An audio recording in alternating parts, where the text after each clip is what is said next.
Welcome students, 11th Zoology, Unit 1, Chapter 1, The Living World. இந்த லெசனில் இன்றைக்கி நம்ம பார்க்க போகிறது நீட் ஃபார் கிளாஸிஃபிகேஷன். வகைப்பாட்டின் தேவை என்ன, எதுக்காக நம்ம இந்த கிளாஸிஃபிகேஷன் பண்ணுறோம்?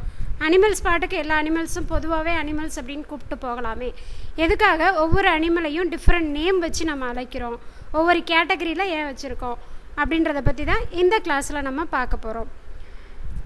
we come across many places, நிறைய இடத்துக்கு போகிறோம் வரோம் இல்லையா, where things are arranged in specific categories. எல்லாம் இப்போ வீட்டிலையா இருக்கட்டும், லைப்ரரியிலையா இருக்கட்டும், மார்க்கெட்லையா இருக்கட்டும், எல்லா இடத்துலையுமே ஒவ்வொரு திங்ஸுமே செல்ஃபில் பார்த்திங்கன்னா நம்ம அடுக்கி வச்சுருப்போம் இல்லையா. ஃபார் எக்ஸாம்பிள் ஒரு சூப்பர் மார்க்கெட்டை எடுத்துட்டிங்க அப்படின்னா செல்ஃபில் பார்த்தீங்க அப்படின்னு சொன்னால் ரோ காலம் இதெல்லாம் பிரித்து அதில் க்ரோசரிஸ், மளிகை ஜாமானாக இருக்கட்டும், காஸ்மெட்டிக்ஸாக இருக்கட்டும், டாய்ஸாக இருக்கட்டும், ஸ்டேஷ்னரி, ஸ்நாக்ஸ் அண்ட் பாத்ரூம்னு சொல்லக்கூடிய அடன்செல்ஸ் எல்லாத்தையுமே ஒவ்வொரு கேட்டகரியாக அரேஞ்ச் பண்ணி வச்சுருப்பாங்க. எதுக்காக அப்படின்னு பார்த்தீங்க உங்களுக்கே தெரியும். கரெக்டாக அரேஞ்ச் பண்ணியிருந்தது அப்படின்னு சொன்னால் ஒருத்தர் போய் ஜாமான் வாங்க போகிறாரு அப்படின்னா ஈஸியாக போய்ட்டு என்ன பண்ண முடியும், அந்த செல்லரால் அழகாக எந்த ஏரியாவில் இருக்குது, எந்த இடத்துல இருக்குது, எந்த ரேக்கில் மளிகை ஜாமான் இருக்குது, எந்த ரேக்கில் காஸ்மெட்டிக் ஜாமான் இருக்குது அப்படின்னு சொல்லிட்டு என்ன பண்ணுவாங்க, ஈஸியாக எடுத்து கொடுக்க முடியுது இல்லையா. பெரிய பெரிய சூப்பர் மார்க்கெட்லாம் நம்ம போகிறோம், ஒவ்வொன்றுக்கும் ஒவ்வொரு தனித்தனி ஏரியாக்காக வச்சுருப்பாங்க இல்லையா. அங்கே போய்ட்டு நம்ம காஸ்மெட்டிக்ஸ் வாங்கணும் அப்படின்னா அதுக்கான செக்ஷன் தனியாக இருக்கும், காஸ்மெட்டிக் செக்ஷன் போய் நம்ம அழகு பொருள்லாம் வாங்கிட்டு வருவோம். இல்லை க்ரோசரிஸ் வேணும், மளிகை ஜாமான் வேணும்னா மளிகை ஜாமான் ஏரியாவுக்கு போகிறோம். இப்போ தனித்தனியாக அடுக்கி இருக்கிறதுக்கு காரணம் என்ன, கன்ஃபியூஷன் ஏற்படாமல் கஸ்டமர் அண்ட் சேல் பர்சன் ரெண்டு பேருமே டயத்தை வேஸ்ட் பண்ணாமல் ஈஸியாக ஒவ்வொரு ஐட்டத்தையும் ஃபைண்ட் பண்ணி கண்டுபிடிச்சி வாங்கிட்டு போகிறதுக்கு யூஸ்ஃபுல்லாக இருக்குது இல்லையா. அதே மாதிரி தான் நம்ம அனிமல்ஸை கிளாஸிஃபை பண்ணால் மட்டும்தான், ஒவ்வொரு அனிமல்ஸோட கேரக்டர் வைஸ் நம்ம அரேஞ்ச் பண்ணால் மட்டும்தான் என்ன பண்ண முடியும், அதோட எல்லா விதமான கேரக்டர்ஸையும் நம்ம தெரிஞ்சுக்க முடியும் சரிங்களா. அதுக்காக தான் கிளாஸிஃபிகேஷன் அப்படின்ற ஒரு சிஸ்டத்தை கொண்டு வந்திருக்காங்க. இந்த சேம் வே லைப்ரரி எடுத்துட்டிங்க அப்படின்னா லைப்ரரியும் அதே மாதிரி தான் ஆல்பபெட்டாவோ அல்லது டிபார்ட்மெண்ட் வைஸாவோ புக்ஸ் என்ன பண்ணியிருப்பாங்கன்னா அரேஞ்ச் பண்ணி வச்சுருப்பாங்க. ஆட்டோபயோகிராஃபி, நாவல், கிட்ஸ் ஸ்டோரிஸ், அடுத்து பார்த்தீங்க அப்படின்னா சயின்ஸ் ஃபிக்ஷன், இந்த மாதிரி ஒவ்வொன்றும் ஒவ்வொரு ஏரியாவில் அடுக்கி இருக்கும். ஒரு சில பேரோட சுயசரிதைகள் அப்படின்னு சொல்லிட்டு உனக்கு என்ன வேணுமோ, இப்போ அப்துல் கலாம் பற்றி படிக்கணும், காந்திஜி பற்றி படிக்கணும் அப்படின்னா ஒவ்வொருத்தரோட ஆட்டோபயோகிராஃபி ஃபுல்லாக தனியாக இருக்கும், அதை போய் நம்ம எடுத்து படிச்சுக்கிறோம். அதே மாதிரி நாவல் வேணும் அப்படின்னா நாவல் எடுத்து படிச்சுக்கலாம். குழந்தைகளுக்கான கிட்ஸ் ஸ்டோரி புக்கெலாம் எங்கே இருக்குது அப்படின்னா அது தனி ரேக்கில் இருக்கும், அதை எடுத்து படிச்சுக்கிறோம். இது மாதிரி சொல்லிகிட்டே போகலாம், எவ்வளோ வேணால் சொல்லிட்டு போகலாம் இல்லையா. Likewise, it is nearly impossible to study all living organisms. Hence, it becomes necessary to devise some means and methods to make this possible. And this process is called classification. அப்படியே எல்லா அனிமல்ஸையும் ஜென்ரலாக மொத்தமாக நம்ம சொல்லும்போது அனிமல்ஸ் அப்படின்னு சொல்லிட்டோம் அப்படின்னா நமக்கு ஒரு ஸ்பெசிஃபிக்காக ஒரு அனிமல் இருக்குது, அந்த அனிமலை பற்றி கேட்டால் அது பறவையா, பாலூட்டியா, ஊர்வனவா, எந்த கேட்டகரியில் வருது அப்படின்றத சொல்லணும் இல்லையா. அதனால தான் கிளாஸிஃபிகேஷனுங்கிற ஒரு கேட்டகரியை கொண்டு வந்திருக்காங்க. கிளாஸிஃபிகேஷன்னா என்ன, அரேஞ்ச். கிளாஸிஃபிகேஷன் மீன்ஸ் வாட், நம்மளுக்கு கன்வீனியன்ட் கேட்டகரியில் நம்ம என்ன பண்ணியிருக்கோம், ஒவ்வொரு ஸ்பீசிஸையும் குரூப்பாக பிரித்து வச்சுருக்கோம், தட்ஸ் ஆல். அதுக்கு பேர் தான் கிளாஸிஃபிகேஷன். நம்மளோட கன்வீனியன்ட்டுக்காக ஒவ்வொரு லிவிங் திங்ஸையும் நம்ம என்ன பண்ணி வச்சுருக்கோம் அப்படின்னு சொன்னால் ஒவ்வொரு குரூப்பாக பிரித்து வச்சுருக்கோம். Based on their characters, external character, அதோட பிஹேவியர், இதை பேசிஸாக வச்சுட்டு நம்ம என்ன பண்ணியிருக்கோம் அப்படின்னா ஒவ்வொரு லிவிங் ஆர்கானிசத்தையும் குரூப்பாக பிரித்து வச்சுருக்கோம். That is called classification. The scientific term used for these categories is called taxa.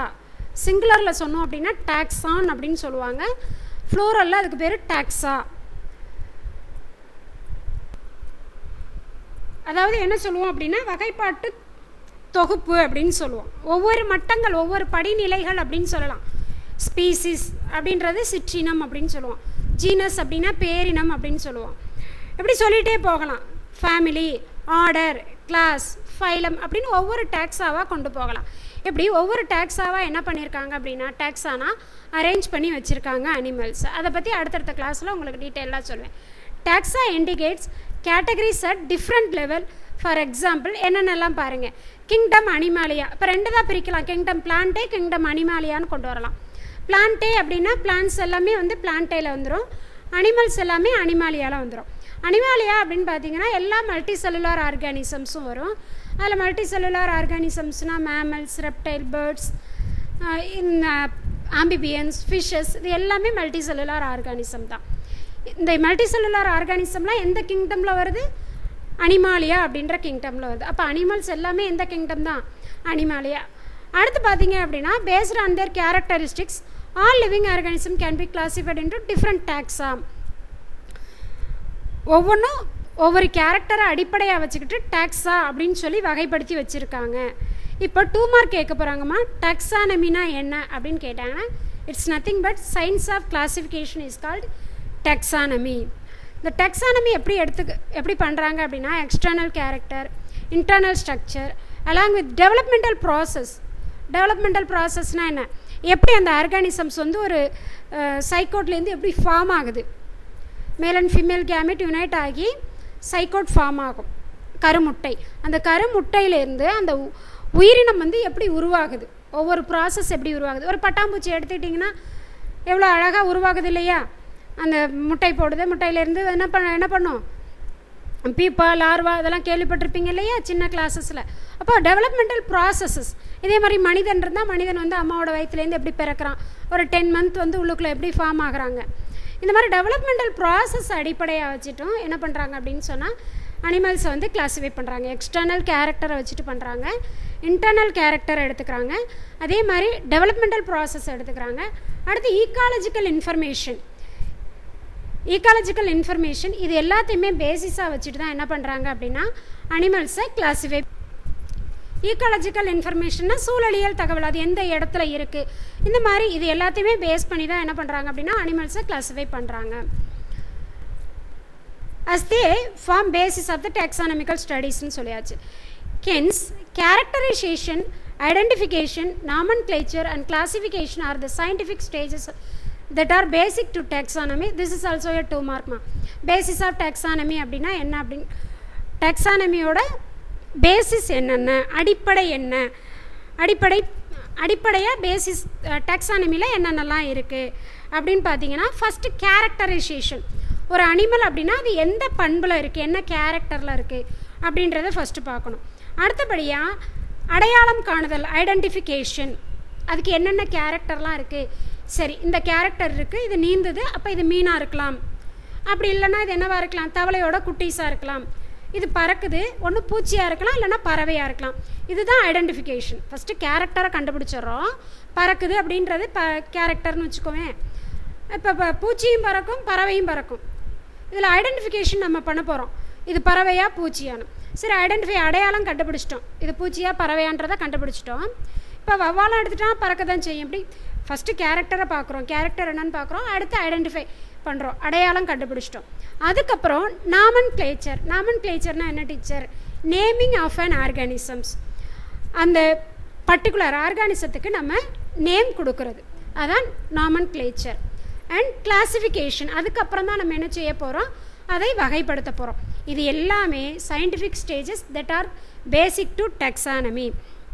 வகைப்பாட்டியலில் உள்ள அறிவியல் படிநிலைகள் யாவை, அதாவது what are the scientific stages of taxonomy அப்படின்னு 2 மார்க் கேட்டால் ஒன்றும் கிடையாது. Characterisation, identification, nomenclature and classification. இந்த 4 பாயிண்ட்டை எழுதுனீங்கன்னா உங்களுக்கு 2 மார்க் கொடுத்துருவாங்க. Next 2 mark, very important 2 mark. அடிக்கடி 2 மார்க் அல்லது 3 மார்க்கில் கேட்டுட்ருக்காங்க. பேசிக் நீட் ஃபார் கிளாசிஃபிகேஷன், வகைப்பாட்டின் அடிப்படை தேவை என்ன? To identify and differentiate closely related species. Closely related ஸ்பீசிஸ்ன்னு சொல்லக்கூடிய நெருங்கிய தொடர்புடைய இனங்களை கண்டுபிடிச்சி அதை நம்ம வேறுபடுத்துறது. ஒரே மாதிரி இருக்கக்கூடிய இனங்களை கண்டுபிடிச்சி அதை வேறுபடுத்துறது. இப்போ பூனை அப்படின்னு பார்த்தீங்க அப்படின்னா, கேட் அப்படின்னா நிறைய கேட் இருக்குது, ஆனால் கலராக இருக்குது. இப்போ டாக் எடுத்துட்டா அப்படின்னு சொன்னால் நிறைய டாக் இருக்குது. டாக்லேயே பொமேரியன் டாக் சொல்லுவீங்க இல்லையா, ராஜபாளையம் டாக், அப்படி டாக்லேயே எவ்வளோவா கேட்டகரி இருக்குது இல்லையா. இப்போ மாடுன்னு எடுத்துட்டோன்னா சிந்து மாடு, காங்கேயம் மாடு, நிறைய மாடு வகைகள் இருக்குது. இந்த மாதிரி சொல்லக்கூடியது தான் நெருங்கிய தொடர்புடைய இனங்களை கண்டுபிடிச்சி அதுக்குள்ளே உள்ள வேறுபாடை நம்ம வேறுபடுத்தி வைக்கிறது. To identify and differentiate. கண்டுபிடிக்கிறோம், வேறுபடுத்துகிறோம். யாரை? Closely related species. நெருங்கிய தொடர்புடைய இனங்களை கண்டறிந்து நம்ம வேறுபடுத்துகிறோம். First point. Second point, to know the variation among the species. ஸ்பீசிஸ்ன்னு சொல்லக்கூடிய இந்த சிற்றினங்களுக்கு இடையே உள்ள வேறுபாடுகளை நம்ம கண்டறிந்துக்கிறோம். வேறுபாடுகளை அறிந்து கொள்ளுதல்.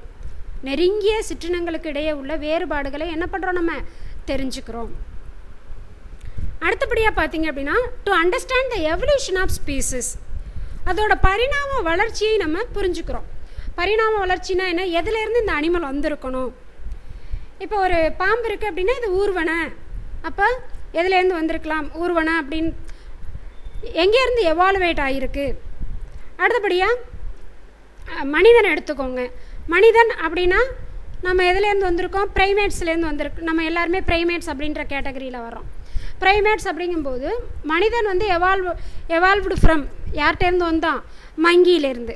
அதுக்கப்புறம் தான் பிரெயின் கெப்பாசிட்டி வந்து வளர்ந்து என்ன ஆயிடுச்சு? நம்ம வந்து மாடர்ன் மேன் உருவாகி இன்றைக்கி நல்லா ஐக்யூ பவரோடு இருந்துகிட்ருக்கான். ஆனால் நம்ம எங்கேருந்து வந்தோம்? ஹூ இஸ் அவர் ஆன்செஸ்டர் அப்படின்னு பார்த்தீங்கன்னா மங்கி. அப்போ ஒவ்வொரு ஆர்கானிசமும் எப்படி எவாலுவேட் ஆணுச்சு அப்படிங்கிறத புரிஞ்சுக்கணும். அடுத்தது, to create a phylogenetic tree among the different groups. வேறுபட்ட தொகுப்புகளுக்கு இடையே உள்ள தொடர்பை விளக்கும் வகையில் மரபு தொகுதி தொடர்பு மரத்தை உருவாக்குதல் அப்படின்னு சொல்லுவாங்க. அது என்ன டீச்சர்? பைலோஜெனட்டிக் ட்ரீ அப்படின்னா மரபு தொகுதி தொடர்பு மரம் அப்படின்னு சொல்லலாம். மரபு தொகுதி தொடர்பு மரம் அப்படின்னா ஒன்றும் கிடையாது. பைலோஜெனட்டிக் ட்ரீனா நம்மளா ஒரு கிங்டம் கொடுத்துட்றோம். கிங்டம் அனிமாலியான்னு வச்சுக்கோங்களேன். அதில் என்னென்ன இருக்குது? இன்வெர்டபிரேட் இருக்குது, வெர்டபிரேட் இருக்குது. இன்வெர்டபிரேட் அப்படின்னா முதுகெலும்பு அல்லாதவை, பூச்சி எதெல்லாம் முதுகெலும்பு இல்லையோ அதெல்லாம் வந்து இன்வெர்டபிரேட்டில் வந்துடும். அடுத்து வெர்டபிரேட்னு எடுத்துட்டிங்கன்னா முதுகெலும்பு உடையவை எல்லாமே வந்து முதுகுநான் உடையவை, இது எல்லாமே வெர்டபிரேட்டில் வந்துடும். அடுத்து வெர்டபிரேட்டில் என்னென்னலாம் இருக்குது? நம்ம ஒவ்வொரு கேட்டகரியாக எடுத்துக்கிறோம். நீர்லையும் நிலத்துலையும் இருந்ததுன்னா ஆம்பிபியன். அடுத்தபடியாக நீந்துனுச்சு அப்படின்னா ஃபிஷ்ஷஸ். அதுக்கு அடுத்தபடியாக என்ன பண்ணுறோம்? ஃபிஷ்ஷஸ் ஆம்பிபியன் வச்சுருக்கோம். ஃபிஷ்ஷஸ் ஆம்பிபியனுக்கு அடுத்து ரெப்டைல்ஸ், ஏவ்ஸ், மேமல்ஸ் அப்படின்னு ஒவ்வொருனையும் ஒவ்வொரு கேட்டகரியாக கொண்டு வரோம். இந்த மாதிரி ஒரு ட்ரீ வரைகிறதுக்கு பேர் தான் பைலோஜெனட்டிக் ட்ரீ. அந்த பைலோஜெனட்டிக் ட்ரீயை வந்து நம்ம உருவாக்குதல். To conveniently study living organism. உயிரினங்களை பற்றி நம்ம வந்து ரொம்ப தெளிவாக தெரிஞ்சுக்கிறது. இது எல்லாமே வகைப்பாட்டியலின் அடிப்படை தேவைன்னு சொல்லலாம். இது இம்பார்ட்டன்ட் 2 மார்க்மா. The basic need for classification என்னென்ன சொல்லியிருக்காங்க? Identify and differentiate closely related ஸ்பீசிஸை வந்து ஐடென்டிஃபை பண்ணி டிஃப்ரென்ஷியேட் பண்ணுறோம். அடுத்தபடியாக பார்த்தீங்க அப்படின்னு சொன்னால், to know the variation among the ஸ்பீசிஸ்க்கு இடையில உள்ள வேறுபாடுகளை பற்றி தெரிஞ்சுக்கிறோம். அடுத்து எவல்யூஷன் ஆஃப் ஸ்பீசிஸ். இந்த ஸ்பீசிஸ் எப்படி ஒவ்வொரு சிற்றினமும் ஒவ்வொரு உயிரினமும் எவ்வாறு உருவானுச்சு, எவ்வாறு வந்து பரிணாமத்திலேருந்து எப்படி உருவானுச்சு, எந்த ஆர்கானிசத்துலேருந்து இது எவாலுவேட் ஆணுச்சு அப்படின்றத புரிஞ்சுக்கிறணும். அடுத்தபடியாக பார்த்தீங்க அப்படின்னா பைலோஜெனட்டிக் ட்ரீயை வந்து க்ரியேட் பண்ணணும். அடுத்தபடியாக பார்த்தீங்க அப்படின்னு சொன்னால் கன்வீனியன்ட்லி ஸ்டடி லிவிங் ஆர்கானிசம்ஸ். உயிரினங்களை பற்றி தெளிவாக தெரிந்து கொள்ள. இவை அனைத்திற்கும் அவசியமாக இருக்கக்கூடியதான் என்னது? வகைப்பாட்டியல் அப்படின்னு சொல்கிறோம். இந்த NEET for classification important 2 mark. Thank you students. இன்றைய கிளாஸில் நம்ம என்ன பார்த்தோம்? ஜஸ்ட் நீட் ஃபார் கிளாசிஃபிகேஷன் பார்த்துருக்கோம். இதில் இந்த நீட் ஃபார் கிளாசிஃபிகேஷன் மட்டும் 2 மார்க்கில் கேட்பாங்கம்மா. Next class taxonomy and systematics next class பார்க்கலாம். Thank you students.